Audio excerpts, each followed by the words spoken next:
ప్రతి ఒక్కరికి సంక్రాంతి పండుగ శుభాకాంక్షలు తెలియజేస్తూ ఈ పండుగ మీ కుటుంబాల్లో సిరి సంపదలు తీసుకురావాలని చెప్పి మనస్ఫూర్తిగా కోరుకుంటున్నాను. ఇక టాపిక్ ఏంటంటే కూటమి సర్కార్ అధికారంలోకి వచ్చిన తర్వాత జీఎస్టీ రాష్ట్రంలో ఏ రకంగా పడిపోయింది, దేశంలో ఏ రకంగా పెరుగుతుంది, దీని గల కారణాలు ఏంటనే దానికి సంబంధించి ఒక రిపోర్ట్ అయితే రిలీజ్ చేసింది. సో మన ఈ టాపిక్లోకి వెళ్ళడానికి ముందు నేను కళ్ళారా చూసింది, నేను ఒక మహిళతో మాట్లాడినటువంటి విషయాలు అంటే జగన్మోహన్ రెడ్డి పేదల ఇళ్లలో ఎలాంటి మార్పు తీసుకొచ్చాడు అనేటువంటి అంశానికి సంబంధించి అద్దంకి నియోజకవర్గానికి నేను గతంలో జగన్మోహన్ ముఖ్యమంత్రిగా ఉన్నప్పుడు వెళ్ళినప్పుడు అక్కడ ఒక మహిళ చెప్పినటువంటి మాటలు ఏంటంటే, ఆ మహిళ ఒక్కటి అద్దంకిలో ఉంటుంది, మిగతా ఇద్దరు కొడుకులు హైదరాబాద్లో పని చేసుకోవడానికి హైదరాబాద్లో ఉంటారు. ఆ మహిళ ఖర్చుల కోసం ప్రతి నెల వీళ్ళే డబ్బులు పంపాలి. పెద్ద కొడుకు కొన్ని, చిన్న కొడుకు కొన్ని డబ్బులు పంపాలి. మందులకు అనుకోండి, ఇంటి ఖర్చులకు అనుకోండి, ఇంకా ఖర్చులు కూరగాయలు ఇవన్నీ ఉంటాయి కదా, వాటికి కొడుకులు పంపేవాళ్ళు అనమాట.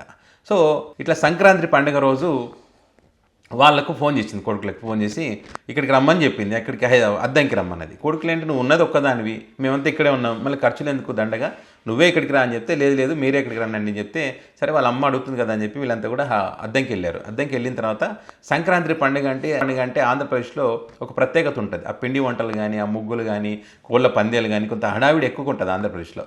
సో ఇట్లా పిండి వంటలన్నీ చేసి పెట్టింది ఆ పెద్దావిడ. చేసి పెట్టిన తర్వాత మనవరాళ్లకు ఇద్దరికి కాళ్ళ పట్టీలు ఇచ్చింది. ఆ కొడుకులు అడిగారంట, ఎందుకు అప్పు ఏమైనా చేసావా నువ్వు, మేము డబ్బులు పంపిస్తే కానీ ఇక్కడ గడవనటువంటి పరిస్థితి ఉంది కదా నీకు, ఆయన అప్పు చేసావంటే లేదు జగన్మోహన్ రెడ్డి ఏదైతే వైఎస్ఆర్ చేయుత కింద డబ్బులు ఇస్తారు కదా, ఆ డబ్బులు కూడబెట్టుకొని ఆమె ఆ డబ్బులతో వీళ్ళకి పట్టీలు చేయించానని చెప్పిందంట. చూడండి, అంటే ఇక్కడ ప్రభుత్వం ఏదైతే ఆ మహిళకు నగదు ఇచ్చిందో, పథకాల ద్వారా డబ్బులు అందజేసిందో, ఆ డబ్బుల ద్వారా మహిళ పట్టీలు కొన్నది. పట్టీలు కొనడం ద్వారా ట్యాక్స్ కట్టాల్సి వస్తుంది కదా, అక్కడ షాపోడు ఆ ట్యాక్స్ ఎట్టుపోతుంది ప్రభుత్వానికే కదా. సో వీళ్ళ కొనుగోలు శక్తి పెరగడం ద్వారా రాష్ట్రానికి ఆటోమేటిక్గా ఆదాయం వస్తుంది. సో ఆ రకంగా జగన్మోహన్ రెడ్డి పథకాలను అందజేశాడు. సో అప్పుడు జగన్మోహన్ రెడ్డి పథకాలు అందజేస్తూ ఉంటే, డీబీటీ ద్వారా డబ్బులు కొడతా ఉంటే కామెంట్ చేశారు, బటన్ నొక్కా ఏంది బటన్ నొక్కావు, రాష్ట్రానికి సంఖ నాకు ఇస్తున్నావు అని చెప్పి మాట్లాడారు అప్పుడు వాళ్ళు. మరి బటన్ నొక్కడం అనేటువంటిది ఎంత కష్టమో ఇప్పుడు వీళ్ళకి అర్థమేంటది. అప్పుడు కామెంట్ చేసిన ప్రతి ఒక్కరు కూడా ఇప్పుడు బటన్ నొక్కడం కష్టమే అని చెప్పి ఇప్పుడు సైలెంట్గా ఉన్న పరిస్థితి. ఎందుకంటే వీళ్ళు బటన్ నొక్కేటువంటి పరిస్థితి లేదు. మరి ఉట్టిగానే బటన్ నొక్కుతున్నారు. బటన్ నొక్కడం ద్వారా, ఆ పథకాల ద్వారా ప్రజలకు లబ్ధి చేకూరడం ద్వారా వాళ్ళకి కొనుగోలు శక్తి పెరిగి తద్వారా రాష్ట్రానికి పన్నుల రూపంలో ఆదాయం వస్తూ ఉంది. సో మరి ఈ రకమైనటువంటి ఆదాయం వస్తే మళ్ళీ అది తిరిగి ప్రజలకి ఖర్చు పెట్టడానికి బాగుంటుంది, టర్నోవర్ బాగా జరుగుతుంది. జిఎస్టీ ఆటోమేటిక్గా రాష్ట్ర జిఎస్టీ పెరిగినప్పుడు ఖచ్చితంగా పరిశ్రమలు కానీ, పెట్టుబడులు పెట్టేవాళ్ళు కానీ ఖచ్చితంగా రాష్ట్రం వైపు చూస్తారు. సో ఆ రకంగా జగన్మోహన్ రెడ్డి పథకాలను తీసుకొచ్చి 99% పథకాలు అమలు చేస్తారు ఆయన. సో ఇప్పుడు కూటమి సర్కార్ అధికారంలోకి వచ్చిన తర్వాత ఆ పథకాలు ఇచ్చేటువంటి కార్యక్రమం చేస్తూ ఉందా, ఒక్క పింఛన్లకు సంబంధించి ఇస్తూ ఉంది. దానికి సంబంధించి కూడా నిన్న జాతీయ ఛానల్స్లో, జాతీయ పత్రికల్లో 1,60,000 పింఛన్లు తీసేస్తారనేటువంటి వార్తలు కూడా మనం చూస్తూ ఉన్నాం. ఇక్కడ సాక్షి పత్రికలేమో దగ్గర 3 లక్షల దాకా అని చెప్తా ఉన్నారు, కానీ వాళ్ళేమో 1,60,000 అని చెప్పి, అది కూడా పెద్దదే కదా, పెద్ద సంఖ్య. 1,60,000 పింఛన్లు తీసేయాలంటే మామూలు విషయం కాదు కదా. అంటే ఒక చేత్తో ఇస్తూ ఇంకో చేత్తో లేపేస్తూ ఉన్నారు. వాళ్ళు ఏదైతే 4,000 ఇస్తున్నామని గొప్పగా చెప్పుకుంటున్నారో, ఇటు సంఖ్యను తగ్గిస్తున్నారు. సో ఆ రకంగా చేస్తూ ఉన్నారు. మిగతా పథకాలు కూడా ఏవి ఇవ్వట్లేదు. రైతు భరోసా రైతులకు ఇచ్చినట్టే ఎంత ఉపయోగపడేది వాళ్ళకు, ఈ పండుగ ఎంత సంబరాలు చేసుకునేవాళ్ళు. రైతులు బాధపడుతూ ఉన్నారు కదా ఈరోజు, వాళ్ళకు మద్దతు ధర లేదు అని చెప్పి, రైతు భరోసా లేని కారణంగా అంటే వీళ్ళు అన్నదాత సుఖీభవ అన్నారు. మరి ఆ డబ్బులు కూడా ఇచ్చే పరిస్థితి 2 సీజన్లు ఇప్పుడే కంప్లీట్ అయిపోయినాయి కదా, తల్లికి వందనం కూడా ఇవ్వలేని పరిస్థితి కదా. సో ఇట్లా ప్రజలకు ఇచ్చేటువంటి పథకాలన్నీ కూడా వీళ్ళకి అందజేసి ఉంటే వాళ్ళ కొనుగోలు శక్తి పెరిగి తద్వారా రాష్ట్రానికి ఆదాయం వచ్చేది. సో ఆ రకంగా వాళ్ళు చేయలేదు కాబట్టే ఇప్పుడు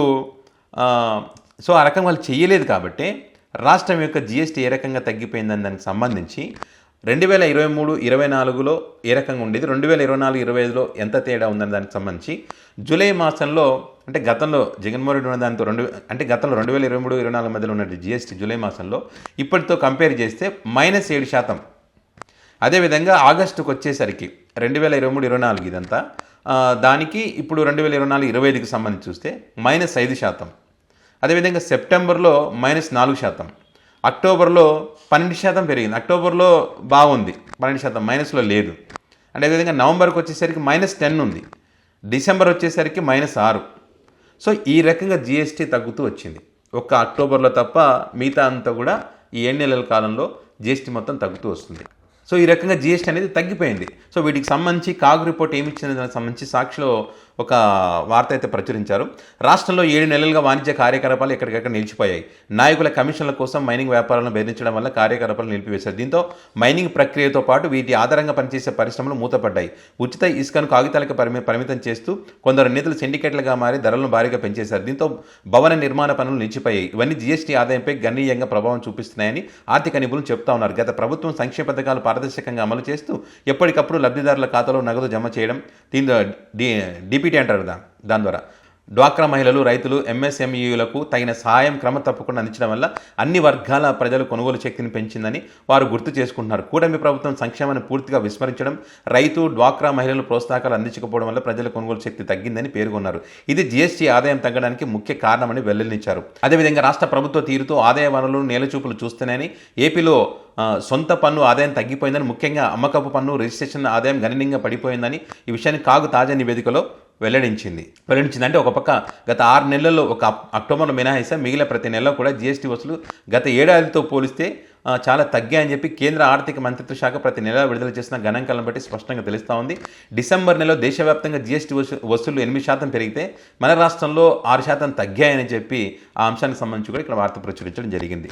సో ఇది అంటే బటన్ నొక్కడం అనేటువంటిది ఎంత కష్టమో, ఆ బటన్ నొక్కడం వల్ల రాష్ట్రానికి ఎంత లాభమో అనేటువంటిది ఇప్పటికైనా వీళ్ళు తెలుసుకుంటే మంచిది. తెలుసుకొని ఆ రకంగా మరి ప్రజలకు ఆర్థిక సాయం అందించి తద్వారా కొనుగోలు శక్తిని పెంచి రాష్ట్ర ఆదాయాన్ని పెంచుకుంటే అనేక లాభాలు ఉన్నాయి కదా. దాని ద్వారా అనేక పరిశ్రమలు రావచ్చు, పెట్టుబడిదారులు రావచ్చు, మన రాష్ట్రం వైపు మిగతా రాష్ట్రాలు చూసే అవకాశం, ప్రపంచం ఇటువైపు చూసే అవకాశం ఉంటుంది కొనుగోలు శక్తి పెరిగితే కనుక. సో మరి ఆ రకంగా చేస్తారా లేదా ఈ రకంగా వదిలేస్తారా అని చూద్దాం. మరి సంపద సృష్టి అని చెప్తా ఉన్నారు చంద్రబాబు నాయుడు గారు. మరి ఏ రకంగా సంపద సృష్టించి ఇక మీదటనైనా రాష్ట్రం యొక్క జీఎస్టీ పెరగడానికి ప్రయత్నం చేస్తారో లేదో చూద్దాం. సో మొత్తానికైతే ఎప్పుడు చంద్రన్న కానుక అంటూ ఉంటారు కదా, ఈ సంక్రాంతికి అయితే చంద్రన్న కానుక మరి జీఎస్టీ తగ్గుదల రూపంలో ఇచ్చారనుకోవచ్చు.